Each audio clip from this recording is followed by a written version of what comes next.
Permainan lato-lato saat ini menjadi permainan yang ramai dimainkan baik oleh kalangan anak-anak maupun orang dewasa.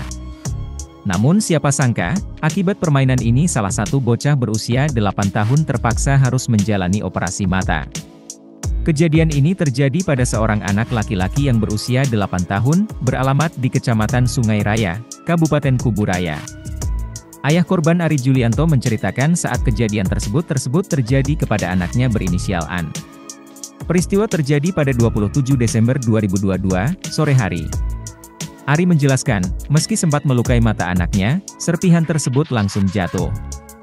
Setelah mengetahui hal tersebut, Ari dan beserta keluarganya segera membawa anaknya ke dokter praktik di Kimia Farma.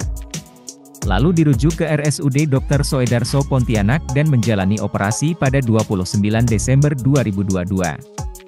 Untuk kondisi An saat ini tampak sudah membaik dan mata yang dioperasi dengan 5 jahitan, masih dapat melihat hanya sedikit kabur, buram saja. PLT Kepala SDN 07 Sungai Raya, Sulistini, tempat An sekolah, menjelaskan kejadian tersebut bukan di sekolah. Bupati Kuburaya Muda Mahendrawan menanggapi serius terkait permainan lato-lato yang menciderai mata kiri An.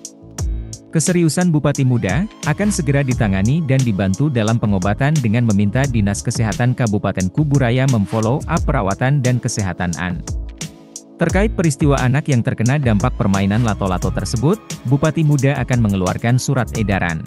Terima kasih sudah nonton, jangan lupa like, subscribe, dan share ya!